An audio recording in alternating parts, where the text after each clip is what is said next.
everyone. Thank you so much for joining us today for the AI for LiDAR feature extraction webinar. I'm Mallory Delgadillo, Esri Product Marketing Manager for our data and analytics products, and I'll be your moderator.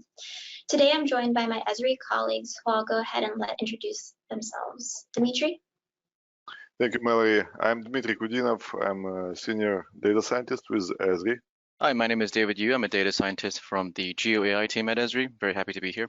Hi, I'm Divyansh. I am also a data scientist at the New Delhi R&D Center, and very happy to be here. Hi, everyone. I'm Omar, Director of AI and Machine Learning, and very excited to be with you today. So with that, I'll go ahead and toss it over to you, Dimitri. Go ahead and take us away. Okay, thank you, Mallory. So let's begin. AI for LiDAR feature extraction subject. Quite interesting, but let's first ask and answer the question, why do we need this? And what does it mean, really? The digital twin story. What is digital twin? Digital twin is actually a high precision, large scale digital model with 3D buildings, engineering and utility networks, transportation networks of our urban environments. They are quite important and valuable, efficient for efficient local government operations, urban planning, design, insurance, safety, and so on and so forth. Well, while they are valuable, they are quite expensive from the maintenance standpoint. To keep it up to date, they require constant inflow of resources and funds. And there are two traditional raw data sources where these data models come from. This is LiDAR point clouds and photogrammetric meshes. Well, we will talk today about mostly LiDAR point clouds. So let me make sure that we are here on the slides. And what kind of questions can we answer with digital point cloud, with digital twins? It's, for example, how many buildings are there in the block? How many people are there in 5+ story high buildings on Wednesday at particular time? Or from which windows can I see this park?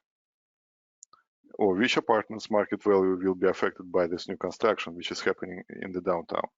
And so on and so forth. There are dozens of different industries and thousands of use cases. But there is a problem, though. Both integrated meshes and point clouds come in unstructured really way. So they are great for visualization, but not for high-level analysis. The reason is that the data is not divided into individual GIS-grade features, which can be used by high-level analysis algorithms. So how do we extract individual objects from this data? Like buildings, electric grid, assets, trees, Department of Transportation or railroad assets, and so on and so forth. Thousands of different classes of objects. How can we do that? But let's, before we answer this question, let's first talk about the LiDAR point clouds and what is the LiDAR data. Well, LiDAR data, you can see it as 3D point clouds, points defined by, first of all, X, Y, Z coordinates. They also come with additional attributes: intensity, number of returns, scan angle. Sometimes it can come with RGB values, and so on and so forth. RGB, I mean here visible spectrum. Let's start with airborne LiDAR, and if time permits, we will go into mobile LiDAR as well. But airborne LiDAR is essentially a LiDAR sensor mounted on an aircraft or helicopter or a drone, which goes in scanning mode over the territory, scanning with a laser beam the ground underneath, and collecting these 3D point clouds in geodatabase. So let's start with 3D building models here from airborne LiDAR. And but before we dive deep into technical details, let's talk about two different concepts here, or two different types of models which can be collected. First one is high-fidelity models of historical or culturally significant buildings. Their look is frozen, so most of the investment and resources spent on the on these models is at the acquisition time, when the models are manually constructed usually. Well, since the look of the physical origins of these models is pretty much frozen, these digital models require pretty much no maintenance at all. But the most interesting piece for the organizations is the models for the commercial, industrial, or residential zones which are subject to the constant changes all the time.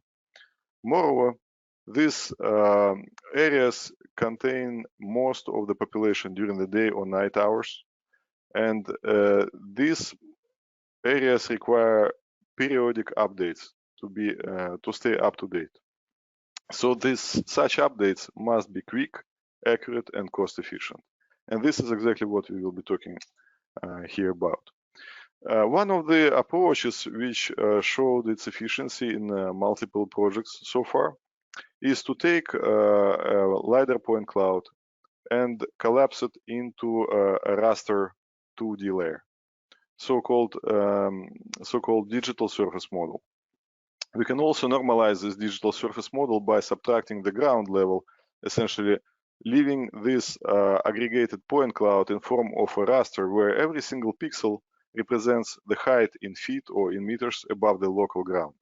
Here you can see it on the left, for example, a building with a hip and two gable offshoots here. So the work here, or the workflow here, is pretty straightforward. So we just take this rasterized layer, and human engineers, GIS specialists, digitize these polygons around the raster footprint of this building. You can see here actually three different polygons. One purple for the hip roof segment, and two gable offshoots here on the top.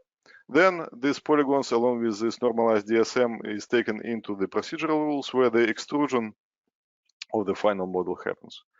The problem with such approach, though, is that it's very slow for humans to digitize this polygon. So, for example, for Miami-Dade County, to digitize 230,000 polygons, it took about 3,000 man-hours, so about 70 polygons per hour. Fairly slow process. But we took these digitized polygons and we used it as a training data to train PointCNN neural network to actually do this exact work for humans, to essentially digitize from the rasterized LiDAR point cloud, digitize these polygons. You can see that on the left, this is the polygon digitized by a human, on the right by the neural network. Of course, the neural network polygon is kind of not that sharp. The angles are not right or not diagonal here. But the good thing is that the throughput of producing these polygons here on the rasterized LiDAR point cloud for the neural network is almost 1,000 times higher than for humans. Moreover, ArcGIS with its own regularized building footprints geoprocessing tool allows to actually square up all these angles and pretty much get to this particular stage here. And with that, I would like to ask my colleague Divyansh to show us actually a live demo how this neural network can be trained and how the extrusion works. Divyansh, over to you. Thank you, Dimitri. Is my screen visible? Yes, it is. Okay, so a typical deep learning workflow will require 3 steps. The first is exporting the training data. Second is training the model using the training data. And the third is deploying that model or inferencing. So here we are looking at a area of interest, which is Miami-Dade County, and will perform the workflow of 3D building reconstruction in this area. So for the training data, we require inputs and labels. In this case, we have 2 types of inputs. The first is this RGB imagery, which can be used as an input. The second one is this normalized digital surface model, which can also be taken as input to the model. We'll go ahead with this one, as experimentally we found that this gave us better results. So for the labels, as Dimitri showed, we have this manually digitized building footprints, and these different colors represents the different types of roof forms, whereas the red one is the flat and the purple one is a hip roof form. So I'll use a tool in ArcGIS Pro called Export Training Data for Deep Learning, which essentially chips out every from this imagery, chips out and writes that on the disk. So here I'm specifying the input raster, and here I'm specifying which folder to export in. Here is my polygon layer, which contains the digitized building footprints. Here is the different types of image formats I can export into, the image size, and the most important one is this metadata format, which essentially tells the model that this data is for a mask RCNN model, and so that our model later can consume it. In the interest of time, I've already exported that training data. So let me quickly switch to a notebook and show how to show the second step, which is training the mask RCNN model. Will you do that using the ArcGIS API for Python, and more specifically its learn module? We'll import the relevant functions and classes that are required for our workflow. Here is the path to the exported training data. We pass this path to the prepare data function, and we specify that the batch size, which means how many images to take in, and the imagery type. So since this is a normalized digital surface model, it contains only one band. This is the one of the qualities of ArcGIS API for Python, that it can handle imageries of any number of bands. So since now that I've got this data bunch object, it's a FastAI data bunch object, I can see how the data looks like by calling this function called showBatch. Now, using the data object, I can pass it to the mask RCNN class, and I may get this model out of it. In this graph which you are looking at, we are actually finding an appropriate learning rate. Learning rate is a very important parameter while training a deep learning model, and it can highly affect the quality of our model. So instead of doing some guesswork, we are actually doing, it gives us a very good approximation of what learning rate to use. So using this learning rate, we fit our model for 10 epochs and about for an hour. We can now call the show results function, which essentially gives us the results. We can see that the ground truth is on the left and the predictions are on the right. We can see that the predictions are pretty reasonable, but for a better generalized model, we need to train it for longer. In the interest of time, I've already trained a model for 220 epochs, and I load that and I can do the show results again. As you can see, this model is pretty good and giving us very tight bounding boxes and even finding the small details on the different roof forms. Now that we are satisfied with our model, we'll again switch back to Pro and use this model to inference. We'll use the detect objects using deep learning tool, which essentially what it does is it takes in a test area, test raster, and it takes in the model file which we just saved, which is this one, the one trained on 220 epochs, and some parameters. And after the model is run, this is the layer which we get out of it. So as you can see, the model has done quite a good job in detecting these building footprints and also classifying the different roof types. Similar to Dimitri showed that it is not sharp. For that, we'll use a 3D enabling tool. There are a couple of tasks that it does. First, it regularizes the building footprints.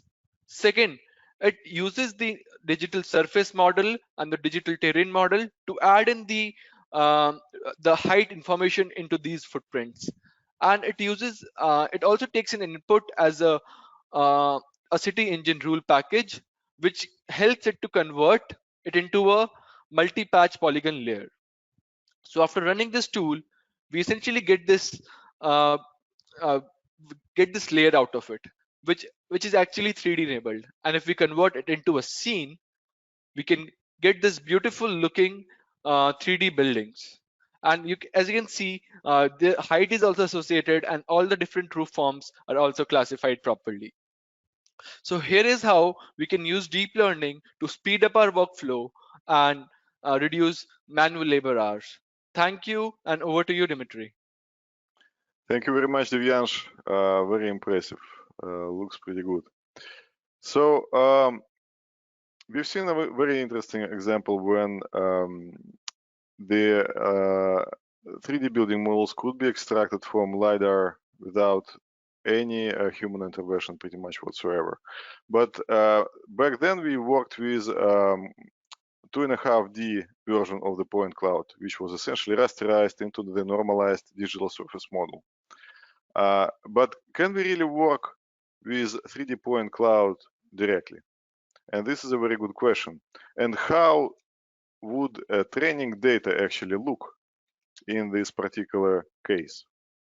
Well, if in the previous example we saw that training data was represented in form of image chips cut from normalized digital surface model raster and the corresponding building footprint polygons or the roof segment polygons, then in case of LiDAR point clouds, we are talking about classification of the points. And classification here, I'm talking about individual attributes assigned to every single point in that point cloud. And this can be class codes like, for example, ground, building, vegetation, wires. Essentially, a point belongs to, for example, a ground class. Or this is a point which belongs to a building. And how can we actually label or classify these point clouds?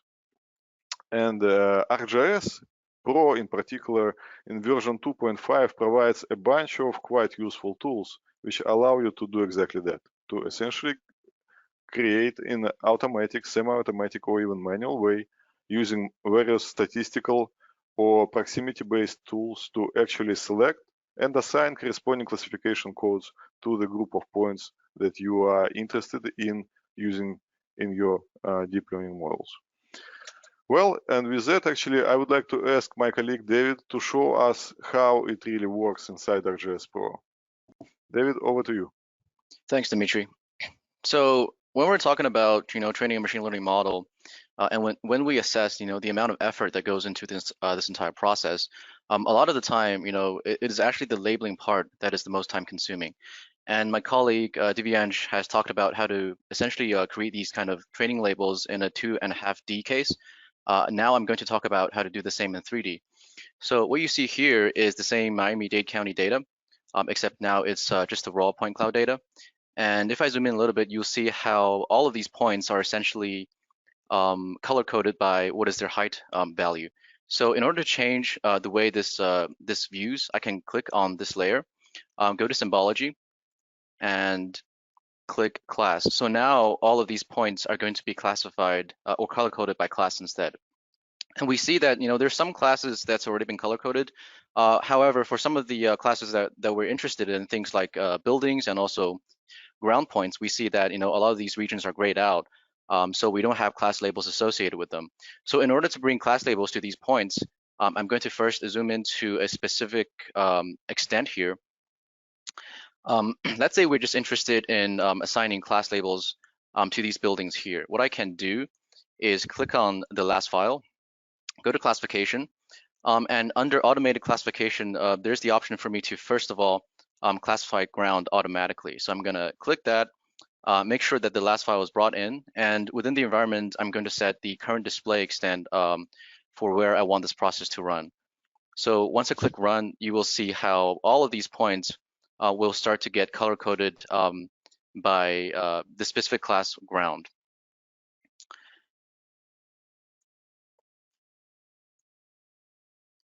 So if I zoom in a little bit, you now see these ground points being color-coded that are shown up in brown. Now, of course, I can do the same also for classes such as buildings, or I can also color code by the amount of overlap as well. However, let's say we're able to automatically classify these points, but we're not really satisfied with the way that these points are showing up. In other words, we want to be able to manually classify these points. So one way to do that is to zoom into a specific region where you want to manually classify these points. Go to classification and click on the create profile tool. And what this is going to do is allow us to basically draw a 2D profile, which I can adjust and fit to the building of interest. Once I'm happy with this extent, I can click OK. And then this is going to bring me to the profile view, where I can very simply click the select tool here and then select the relevant points that I want to reclassify. So I'm going to select all of these rooftop points. And after that, I'm going to select the classification I want to assign to these points, in which case this is going to be building. I can then click apply changes, close out this profile view. And as the points start to populate back in, we can see how all of these points are going to be reclassified to be the building point instead, to be the building classification. So another way to do this is if you have access to things like a layer of building footprints, you can actually do this at scale using that layer. So I'm going to zoom into another feature here. And if I actually turn off the points here, you can see how these are the building footprints. In the interest of time, I'm not going to run this tool, but I'm going to talk about how to run this tool. You can very simply click on this point cloud, go to classification again, and if we go to feature proximity, there's the option to either classify these points by 2D proximity or 3D proximity. In this case, I'm going to go to 2D proximity. And then in order to classify these points, all I would have to do is bring in these building footprint layer and then assign a new class for the place where there's intersection between these layer polygons as well as the point cloud. So in this case, I'm going to set the new class to be 6. And after running this tool, we will see how all of these points are going to be classified according to that specific feature layer that I'm bringing in. So back to you, Dimitri. Okay, thank you very much, David. Very good. Yeah, as you could see, ArcGIS Pro allows for quite advanced and powerful, efficient, and fast point cloud labeling. Well, one can ask a question: if we have such a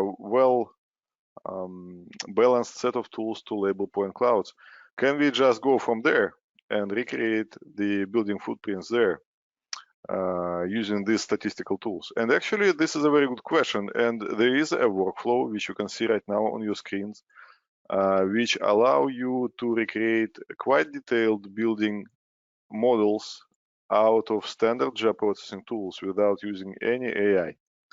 And the workflow is fairly straightforward. You start with 2 statistical tools. First one is classify last ground. The second one is classify last building, which allows you to classify 2 classes of point cloud here. Then you convert the points classified as buildings into a raster layer with building footprints. You vectorize and clean up it a little bit. Then you apply regularization tool we mentioned before. And then again, you create a digital elevation model using the ground points. And then you apply the last building multipatch job processing tool to recreate building models like this here. The only problem with such approach is that if you look closer in the resulting models, the models consist of thousands and thousands of minuscule triangles, and often they are quite susceptible to noise, to high noise level. So where does this noise is coming from? Well, actually, it comes from that very first tools, which is called classify last ground and classify last building points. These tools are not that very reliable, particularly in cases where there's a lot of vegetation is growing right in the direct proximity to the building structures. And this is again where the neural network can help. So for example, we trained a PointCNN neural network to do exactly this job of two statistical tools to actually label the ground and the building points. We trained it on about 1.8 billion points from the open Netherlands data. And you can see here on the right, this is the same building block which was actually labeled either by on the top by statistical tool and by PointCNN neural network at the bottom. You can see that neural network actually picked up the southern portion of the building much better and did a better job here in the courtyard where a lot of vegetation was growing over probably garage structures. Here is another example of, for example, a windmill, quite a rare structure these days, but nevertheless, PointCNN neural network was able to properly label these points here and this particular windmill. And exactly that same workflow, which I just showed you with statistical tools, here you can see me kind of switching on the right between exactly the same region and two different models reconstructed from the same point cloud. But the one which has much less noise was actually labeled or constructed from the point cloud, which was labeled by PointCNN neural network versus the point cloud labeled by the statistical tools. You can see here a much more high accuracy on the resulting models here. And with that, I would like to turn over to Divyansh so he can show us actually some live demos of that point cloud labeled by the neural network. Divyansh, over to you. Thank you, Dimitri. Here, our task is to use the PointCNN model architecture to classify each point in the point cloud dataset. We'll again use the ArcGIS Python API's learn module, and I'll import the relevant functions that are necessary. This is the same workflow which we did in the Mascar CNN, but the only difference is that now from the export, training, and deploy, we'll do that all of it in this notebook. So here is this function export point dataset, which takes in a path path to a folder which contains last files. We can specify the output path and block size and a max point to max number of points. What it essentially does is it converts that big last file of how so much ever big, it will convert it into fixed size small blocks. So, and also we can specify what other features to use, like intensity if you want to use that for training, number of returns or return number, anything like that. Now that our data is exported, we can go ahead for the training part. Use the exported data path in our prepare data function and specify that my dataset type is point cloud. And I'll again get this data bench object. I'll similarly see how my data looks like, and I maybe pan and zoom. If everything's fine, we can go ahead and like create our PointCNN from the PointCNN class. We can create that model. Similarly, I can find the learning rate, and I can train our model for any number of epochs using that learning rate. Here I specified early stopping is equal to true, which essentially means that if my validation loss stops improving, stop the training. This will first save a lot of compute, and B, it will stop my model from overfitting. Once my model gets trained, I can compute the matrix on my validation dataset. Here, the 0th class is the building, and the first class is everything else. So as you can see, it's quite high precision and high recall, and we get over 92% of F1 score and 96% on everything else. That's quite impressive. And let's see how the results look like. On the left, we are seeing the ground truth, and on the right, we are seeing the predictions. As you can see, they are pretty close, and it's pretty impressive.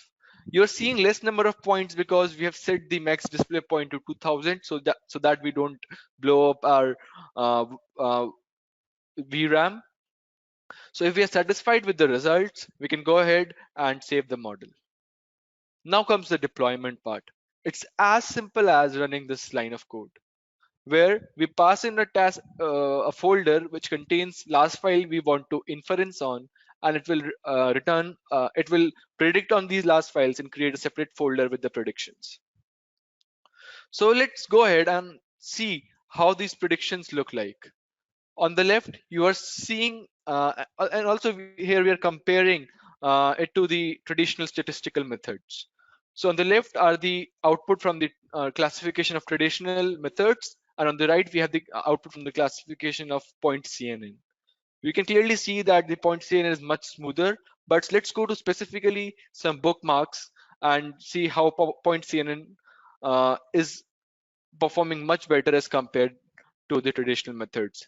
Here, this complete building facade is missing in this one, but the PointCNN successfully classified this. Let's look at a more complex example, which is this trees. Here, our building is beneath this tree canopy. Our traditional method suffered here a bit, but the PointCNN, even in these complex circumstances, it classified as quite well. There are some more examples like this, like edge preservation. Like here, we are not able to preserve the edges of the building, but through the PointCNN, we are able to do that.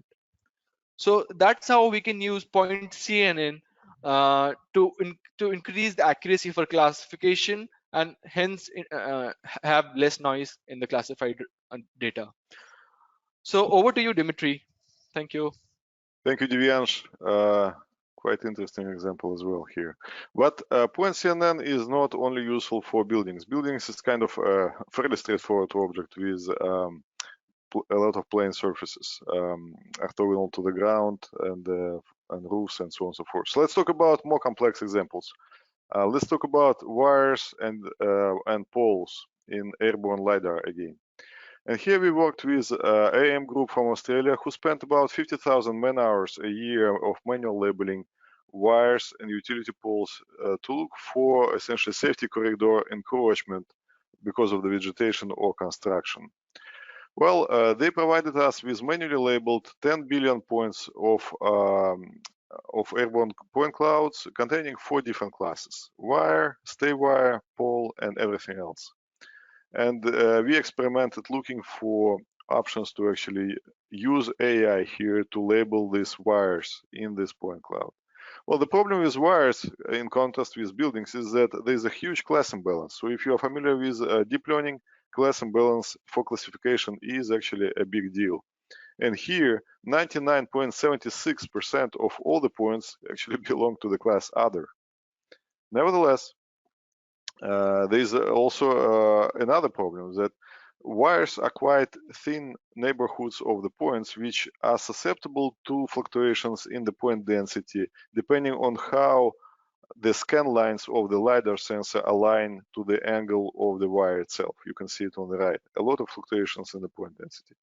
Moreover, the wires tend to blend into the environment very easily. So here on the left, canopies, on the right, the building walls, which are in direct proximity to the wires itself. But the wires have actually some advantage too. In particular, here on the left, you can see the intensity, and on the right, the number of returns attributes of the points, which allow the wires to stand out from the environment. And this is why we train PointCNN neural network here on 5 different features: XYZ plus intensity plus number of returns. And I need to say that results actually achieved here exceeded our expectations. So you can see that the recall and the F1 score here, 98 and 97% respectively.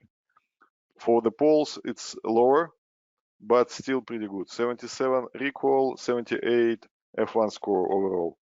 For the stay wires, because of pretty much disappearing with small number of examples, unfortunately, there, we were not able to achieve such good results. But on the other hand, precision 83% is also pretty good. So let's take a look at some examples here. Here on the left, this is the wires and utility poles labeled by humans. On the right, by the neural network. Pretty much no difference. And again, on the right, There was no human intervention done here at all.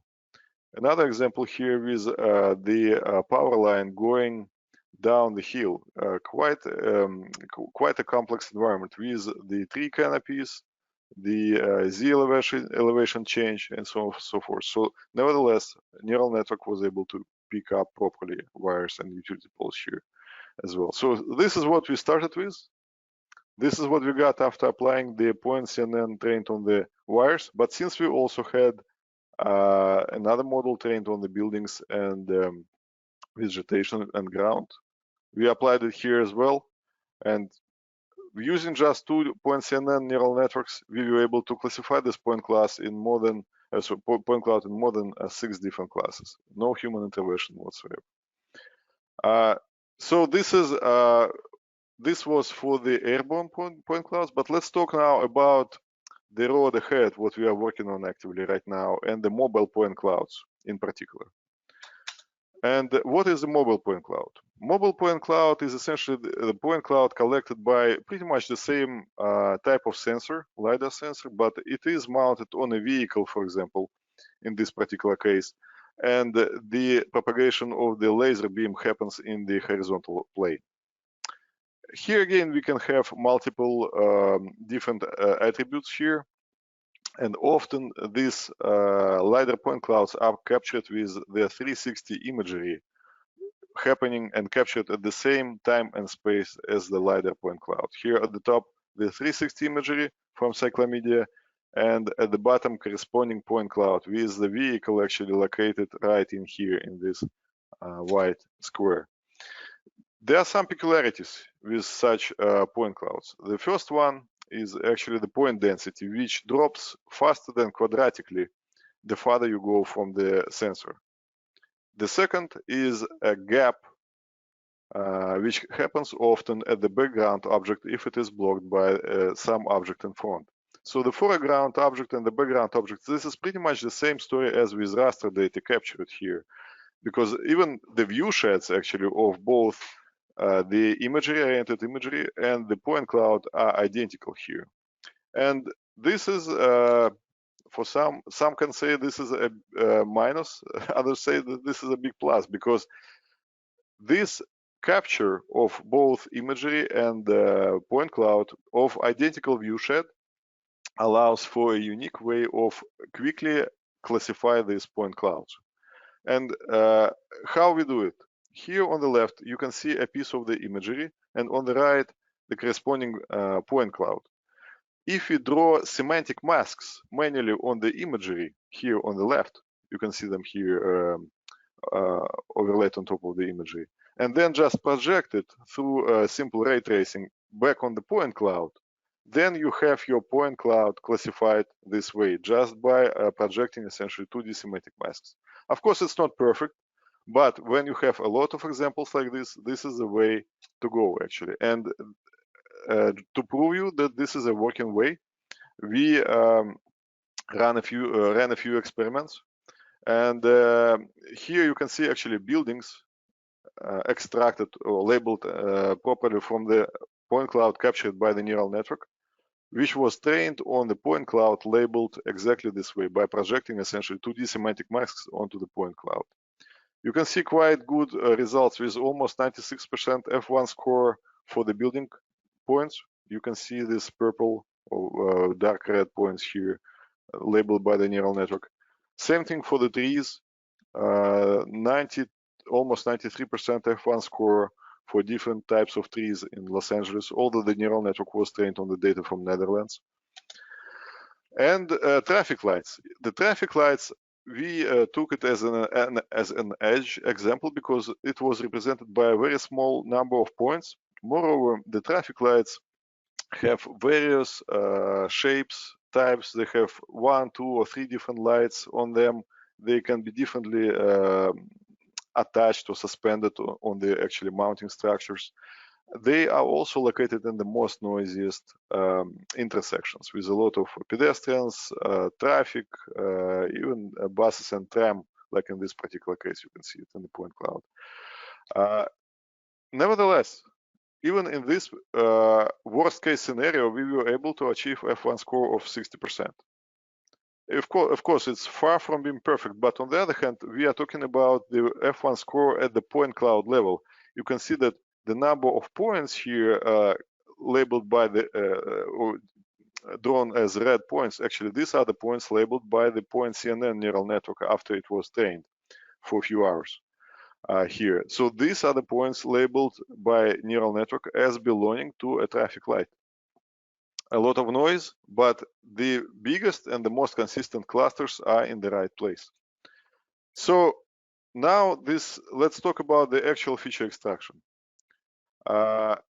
Once we have the point cloud, how do we convert this labeled point cloud into something useful in GIS? Well, and this is where actually the multiple tools and multiple workflows can come into play.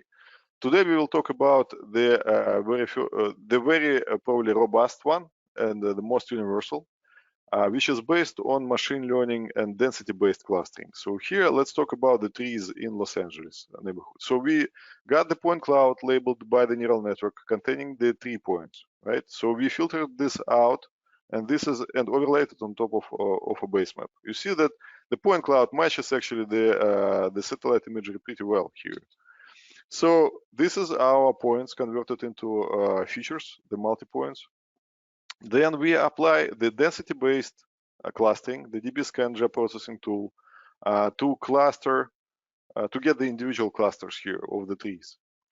Immediately you see this yellow points filtered out as noise here. We then create bounding geometry, calculate the centroids representing our trunks pretty much of the trees, and removing small polygons calculating the perimeter area ratios and just the area ratio, which we are not interested in capturing.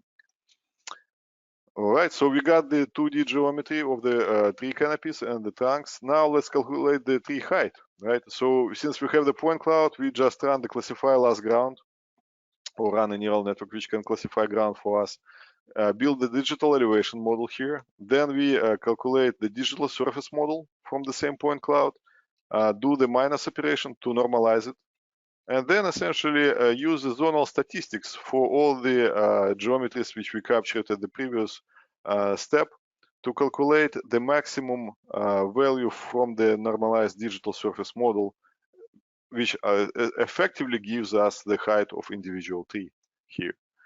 So here's an example.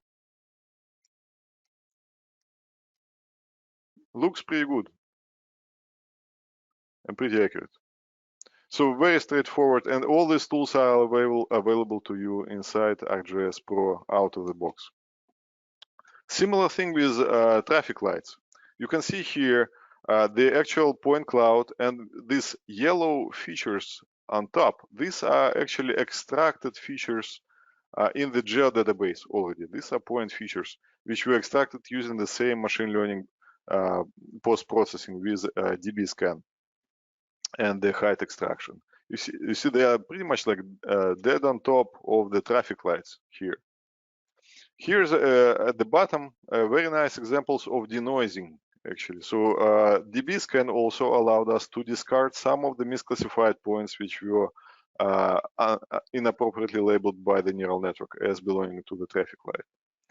Because of that, actually, we were able to bring the efficient F1 score value for the traffic light features up to actually almost 18%. So see here, from 60 to almost 68 F1 score. Very good results. All right, and I think we have a little bit more time for one more demo, and I would like to turn it over to David to tell us the story about the feature extraction from railroad point clouds. Over to you, David. Thank you, Dimitri. Thank you. So I'm now going to quickly cover another really interesting example, automating rail asset detection from LiDAR point clouds. So the business case driving this discussion is that railway agencies are interested in understanding where certain features are located on a map. So these are things like signals, crossings, mileposts, and switches. And they want to be able to do this in a fully automated way The way that this is currently done is completely manually, where you have people sitting down, combing through images or LiDAR point clouds, understanding where certain features are located, and then placing them on a map. And of course, once you have end-to-end feature detection automation, you can build on top of that with the more advanced analyses workflows, such as change detection. So one of the challenges that we're running into is that we want to be able to use a third-party model to be able to natively ingest 3D point clouds. Specifically, we're using PointNet. However, at the same time, we still want to fully leverage the powerful pre-processing capabilities within ArcGIS.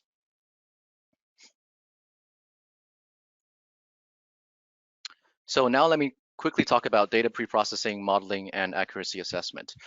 So in terms of data processing, we've identified 3 key activities to perform. First is we want to understand what is the basic unit of analysis. And by that, I mean we want to understand what is the coarsest resolution we can have while still having a powerful and accurate model downstream. The second step is data pruning. In other words, we want to make sure that random noise is not being taken into account. We also want to remove ground points in order to reduce the number of points for analysis. And then finally, we want to be able to identify both positive training examples and also negative training examples. So on the first point, creating unit of analysis, we went into the data and we saw that the largest asset that we have, which are basically crossings, are always contained within a bounding box of 15 by 15 meters. So we were able to create that bounding box by first generating points along lines, essentially putting down points every 15 meters along that center line. And then splitting that center line into multiple segments by running the geoprocessing tool split line at point. And then finally buffering that line to the left and to the right by around 15 meters. We've been able to prune away any data that lies outside of that bounding box because we recognize that all of the assets are within that bounding box, and anything outside, things like shrubbery and houses, can really be discounted. And then finally, in order to identify the positive training examples, we've been able to perform a very simple spatial drawing. And for the negative training examples, we are simply sampling from our point cloud data set. And this is an example of what the positive example looks like and the negative example looks like. Of course, on top of that, we're running classify last ground in order to remove about 90% of the points. One interesting thing here is that you see these 2 red dots. These are basically outliers. In order to get rid of these outliers, we are able to run the locate outlier tool within ArcGIS Pro.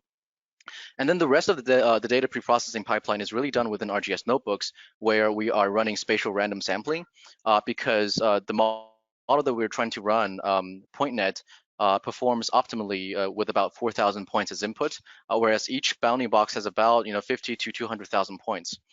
And then we're able to perform augmentation on top of those bounding boxes by a very simple jittering operation.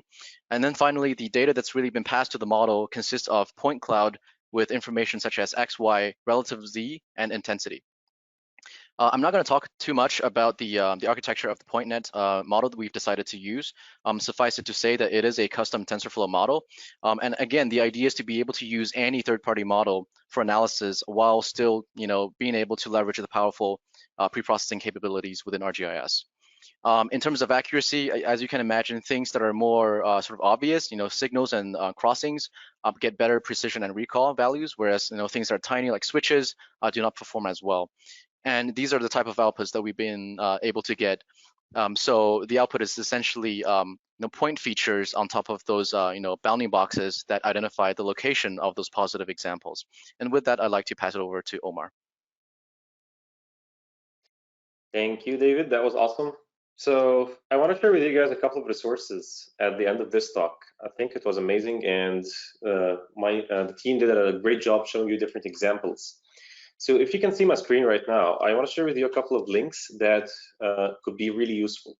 So most of this work was done using the ArcGIS API for Python. This is a free, publicly available API that we have online that you can use against ArcGIS Enterprise and against ArcGIS Online as well. For the deep learning kind of workflows, you need to use it against the ArcGIS Enterprise for now. And let's do this. And actually, this is a description for how the mask RCNN works, right? Yeah, sorry, that was my kid bumping into the room. So this guide on the ArcGIS API for Python page shows you how the mask RCNN works, the network that we have used for the 3D building reconstruction, right? The other one is about segmenting point clouds using PointCNN.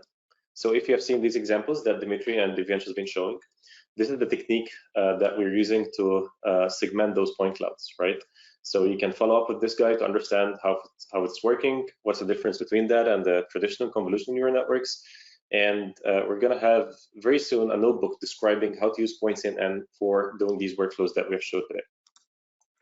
This is a sample notebook for the reconstruction workflow that my colleagues have shown. It's an end-to-end workflow where you can see everything starting from preparing the data to model training to a lot of other things.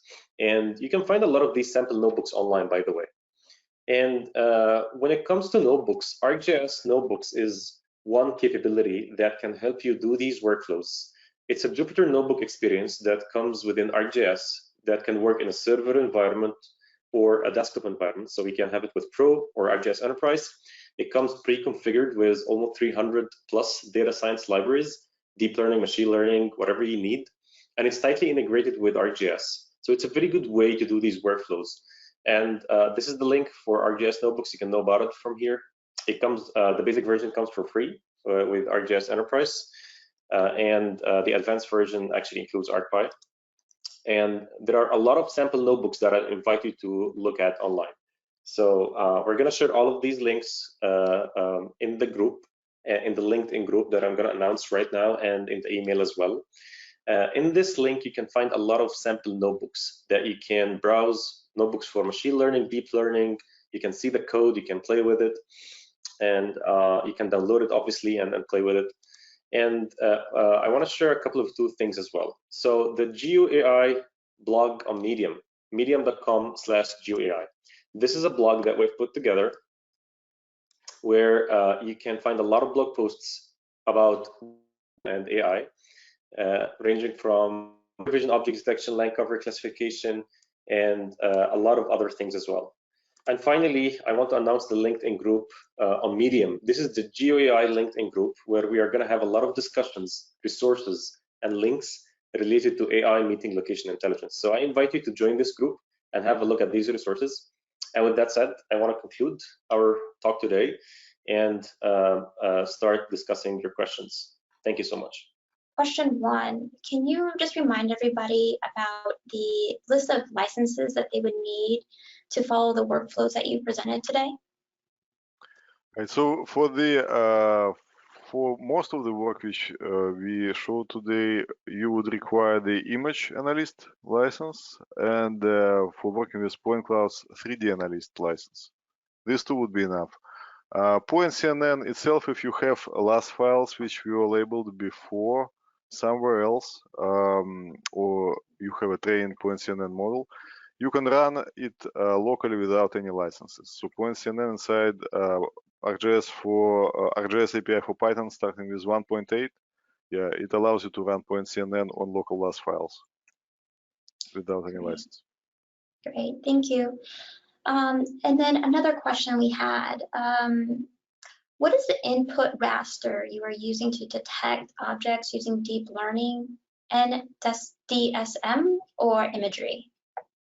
It was a normalized DSM, the one which we used to detect the building roof segments with Maskr CNN.